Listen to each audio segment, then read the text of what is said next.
فيفي بيصنع عالم خلف عالمنا، يطور علينا حياتنا. فيفي عبارة عن تاتش ستيكر بيتلزق تحت أي سطح بيحوله لك من فوق تاتش.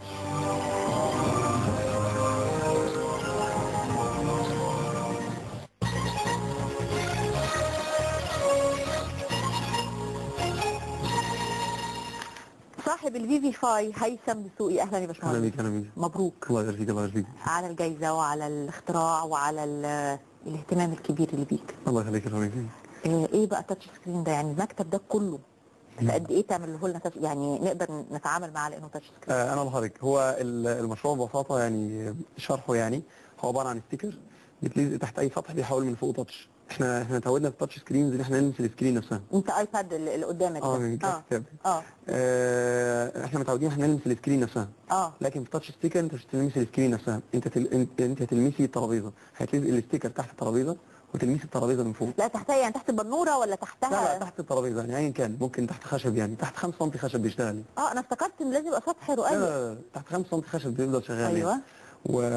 والفكره ببساطه ان انت لما بتلزقيه تحت الخشب وتلمسي فوق الخشب، اوريدي الستيكر بيحس انت لمستي الخشب من فوق. تمام؟ ده ليه استخدامات كتير. دي فكره ببساطه انك انت قدرت انك انت تحول الاسطح تاتش، الاسطح العاديه مش شرط تاتش سكرين، تحول الاسطح العاديه تاتش.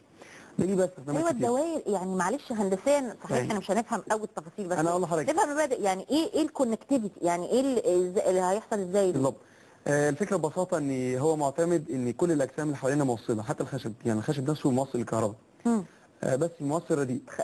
موصل رديء للكهرباء. هو عازل بس هو ما بيتقالش يعني علميا هو موصل رديء للكهرباء. يعني هو اوريدي بيوصل بس في الكوندكتيفيتي بتاعته ضعيف. في اعدادي يقول لك الفلزات مش عارفه ايه موصل خشب على طول بيقول لنا عازل. مظبوط. هو يعني لو حضرتك شفت يعني بشكل علمي هو موصل بس رديء جدا. انا اعتمدت على الفكره دي ان هو دلوقتي لما جسم الانسان فيه شحنات، تمام؟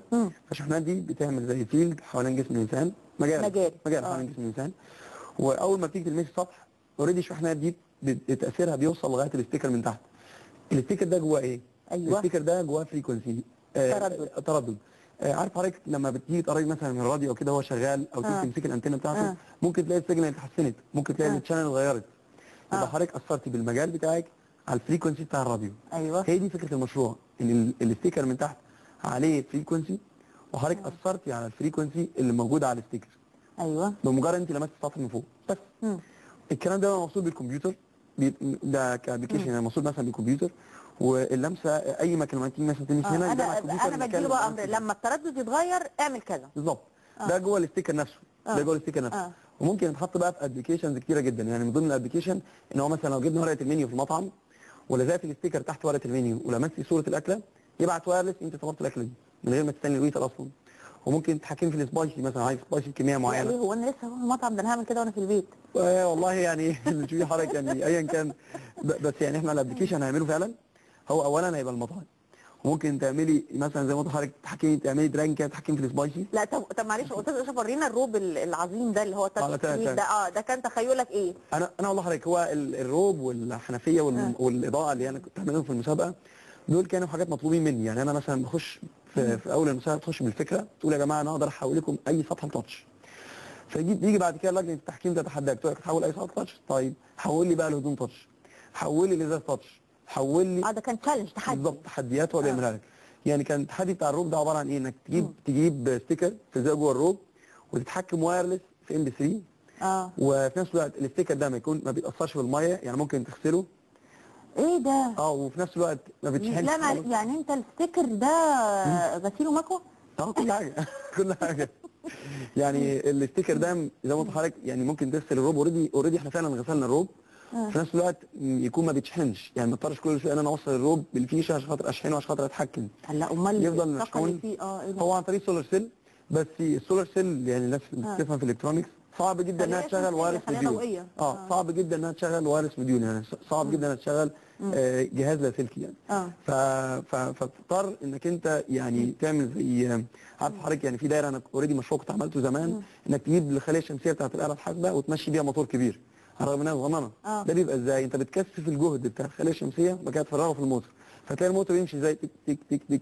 هي دي فكره الروب، انك انت ازاي تحط خليه شمسيه صغيره بحيث انها ما تكونش ازمه في الروب، وكانت فليكسبل سولار سيل يعني ممكن يعني عادي ممكن تتني عادي براحتك، وفي نفس الوقت يعني ما تكونش حجمها كبير، في نفس الوقت تقدر تشغل الوايرلس سيستم. دي كانت الفكره، ان احنا نكثف الجهد بتاع السولار سيل وبعد كده نبعته. التشالنج بتاعت الروب كلها يعني بعد ما تعمل تتحكم مثلا في الام بي 3 او كده، كل ده بتعمله مطلوب منك تعمل الديزاين وتعمل الروب هاردوير وتعمل له تيست في اسبوع واحد. يعني مطلوب منك كل ده في اسبوع واحد. لا ولجنه التحكيم كانت قاسيه، يعني كانوا بيعصروا الناس. بالظبط، يعني هي كانت يعني هي طبعا عارف حضرتك الموضوع، يعني 7000 عشان تبدا تصفيهم، كان العمليه صعبه جدا من يعني كل البلدان العربيه يعني. يعني ان هم يقتربوا، يمكن الناس كانت بتشوف البرنامج الامتحان كان مثلا دقيقه او كده، هو كان ساعه الا ربع وتقص في الاخر لدرجه يعني ثمنه منتهي. انت عرفت عن المسابقه دي